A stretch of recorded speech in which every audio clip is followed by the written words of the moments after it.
What's up mga kapepal? Welcome naman sa panibagong buhay ko. Ayan mga mi, huwag nyo nang pansinin yung suot ko at huwag nyo nang pansinin yung katabaan ko ha. Manunood na lang kayo dyan kung ano yung pinapanood nyo yun na yun. Dahil gawa nga nang hindi na talaga ako mababalik doon sa dati kong katawan. Diyos ko. Kaya naman ngayon, dahil mag-umaga, ay siyempre magluluto tayo ng pangpataba pa. Dahil nga mayroon pa akong natitirang sapin-sapin dito kaya para hindi nito mapanis, ayan lulutuin na lang natin ito.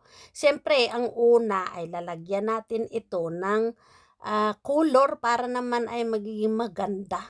Dahil mga mi ay gusto kong masubukan naman yung kulay na itong kulay orange daw ito. Kaya orange na lang ang inano ko dahil lahat yata nga kulay ay nakulay ko na sa mga pagkain ko. Kaya ito kung nakikita ninyo orange na lang ang akin nga sapin-sapin.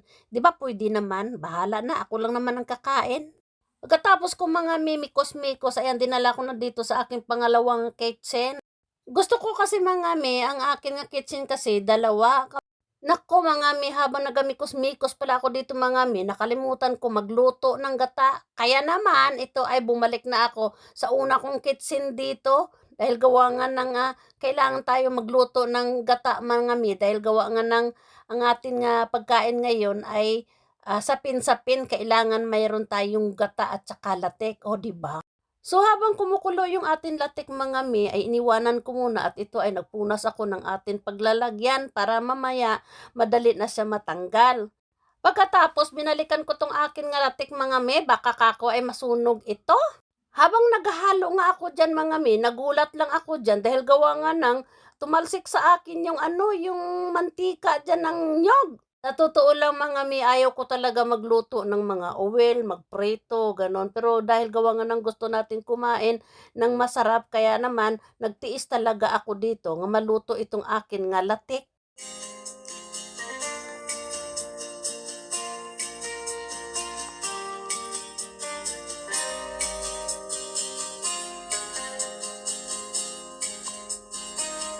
Pagkatapos ko nga mga mikos-mikos, ayan, sa awa ng Diyos ay natapos na rin siya. At ito bumalik na ako dito sa pangalawa kong kitchen. Ayun, kung nakikita nyo mga ay maliit lang yung kitchen ko at dito ako nagluluto. Gusto ko kasi dito magluluto mga dahil feeling ko ay malinis dahil glass siya kasi mga Habang kumukulo ang tubig dyan mga ayan naman ako ay naglalagay naman ako ng sapin-sapin dyan sa atin paglalagyan.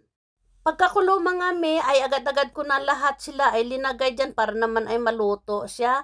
Lutuin natin mga ng mga 10 minutes to 12 minutes. Kaya mga abangan nyo na lang ang akin luto. Ay, paano yan mga Hanggang dito na lang siguro ang akin video mga dahil tama na kahaba. Maraming salamat mga sa mga panood ng akin mga video. Awaan kayo ng Diyos. Salamat!